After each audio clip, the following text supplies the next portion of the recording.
36 years. 13 missing masterpieces. $500 million gone without a single fingerprint, without a single witness, without a single lead. March 18, 1990, Boston is still hungover from St. Patrick's Day. The city is asleep, nobody is watching. And somewhere in the quiet of that night, two men in police uniforms walk into the Isabella Stewart Gardner Museum, one of the most prestigious art institutions in the world, a place that houses some of the most valuable artwork ever created. They walk in, they spend 81 minutes inside, and then they walk out, carrying $500 million in stolen art.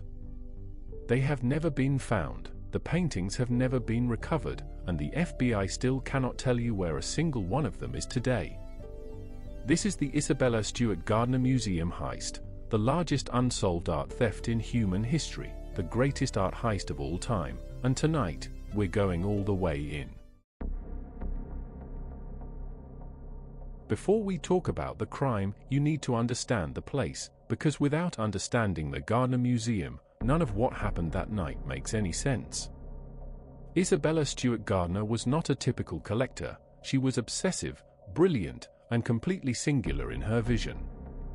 Born in 1840 to a wealthy New York family, Isabella moved to Boston after marrying Jack Gardner, and proceeded to spend the next 5 decades building one of the most remarkable private art collections the world had ever seen. She traveled the world, she befriended artists, scholars, and dignitaries, she acquired Rembrandts, Vermeers, Titians, Botticellis, and then she built a palace to house them. Fenway Court, what we now call the Isabella Stewart Gardner Museum, opened in 1903, designed to look like a 15th-century Venetian palazzo, for stories, a garden courtyard at its center, open to the sky, every room arranged exactly the way Isabella wanted it. And that's where her will came in. When Isabella died in 1924, she left one ironclad instruction: nothing moves. Not a painting, not a vase, not a chair, not a single object could be repositioned, removed, or replaced, ever. That rule was designed to preserve her legacy exactly as she imagined it. Instead, it accidentally froze the museum's security in time with it. By 1990, the Gardner was sitting on $500 million worth of irreplaceable art, and protecting it with a skeleton crew of unarmed security guards, an outdated motion sensor system that regularly malfunctioned, and no silent alarm connected directly to law enforcement.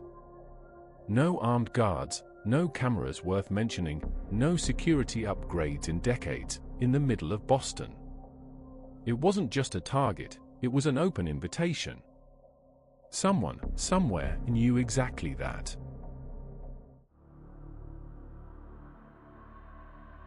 It's 1:24 a.m. on March 18, 1990.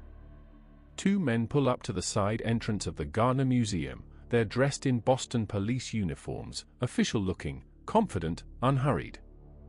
They ring the security bell. The guard on duty, a 23-year-old named Rick Abarth, looks through the intercom. Two cops outside, claiming there's been a disturbance call in the area. They need to come in and check it out. Abarth does something he was specifically trained never to do.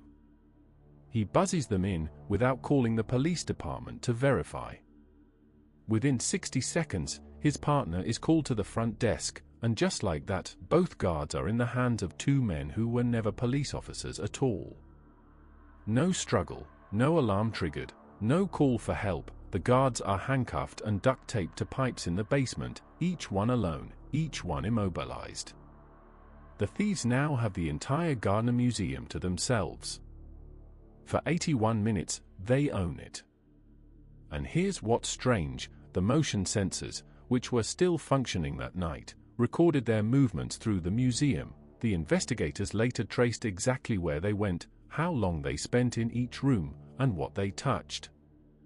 They didn't run, they weren't panicked, they moved like they had a list. Because they did. Here's what makes this heist different from every robbery you've ever heard about: they weren't greedy, they were surgical. Out of everything in that museum, hundreds of priceless objects on every floor, they targeted 13 specific pieces, and they moved with intention. The concert by Johannes Vermeer, one of only 34 known Vermeer paintings in existence, gone. The Storm on the Sea of Galilee by Rembrandt van Rijn, his only known seascape, gone. A Lady and Gentleman in Black, another Rembrandt, gone. 5 Degas sketches, gone. A Shang Dynasty bronze beaker, gone. A Napoleonic finial, an eagle, taken from the top of a flagpole on display, gone. Total, 13 works, combined value at the time, $500 million.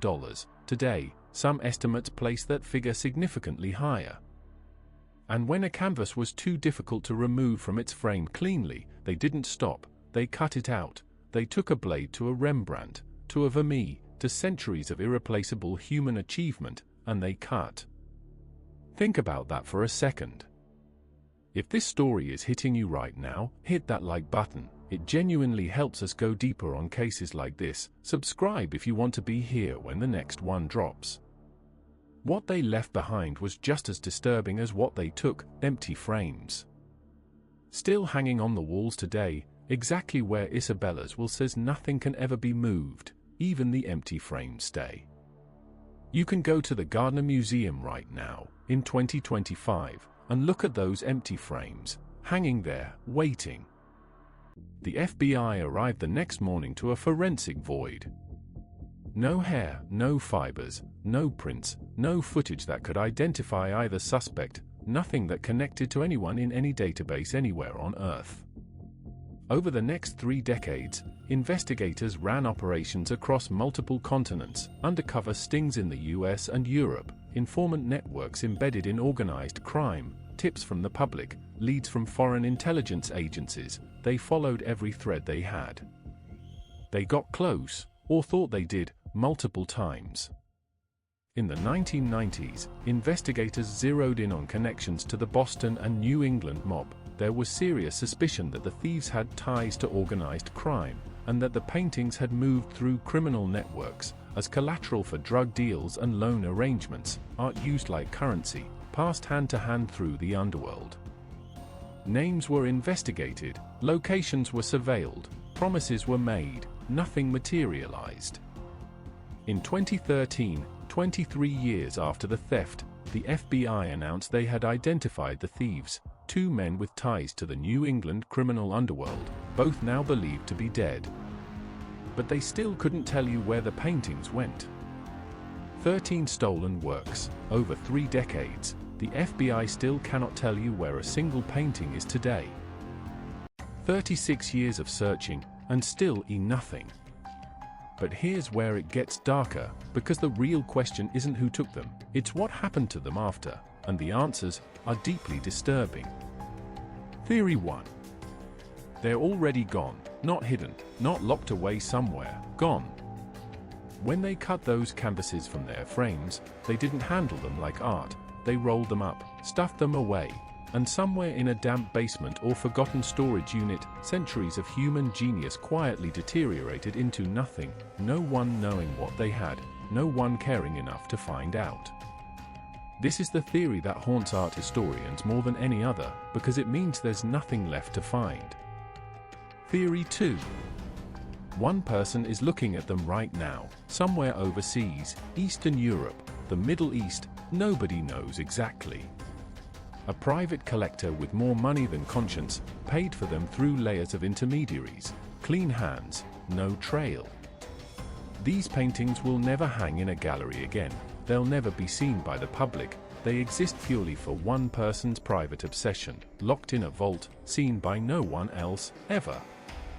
Theory 3.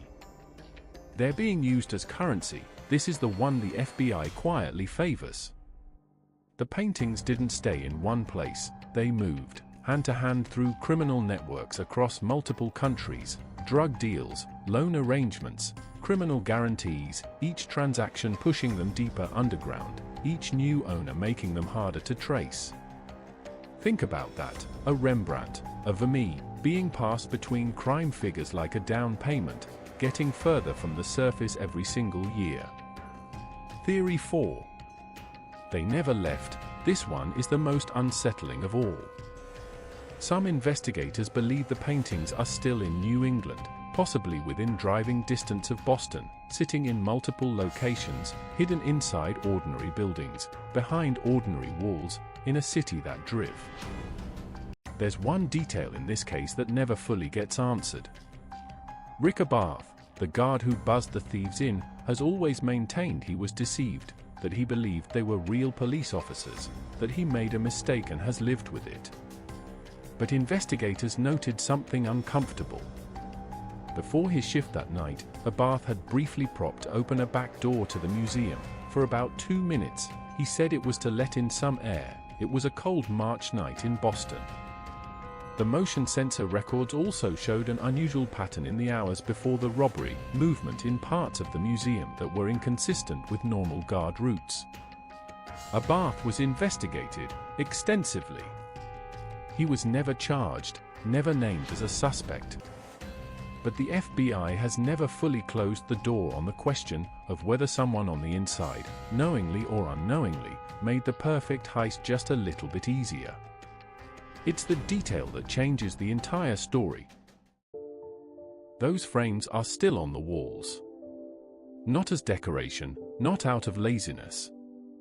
They're waiting. Whoever walked out of that museum in 1990 is either dead, in hiding, or living completely normally somewhere in the world right now, watching TV, making breakfast, maybe even watching this. 13 stolen paintings, 1 active FBI investigation, a $5 million reward that has gone unclaimed for over 3 decades. 0 arrests, 0 recoveries. No evidence, no witnesses. No trace. If you made it this far, you already know what this channel is about. Subscribe. Drop your theory in the comments. Where do you think the paintings are? The next case is already waiting, and I promise you, it's just as dark.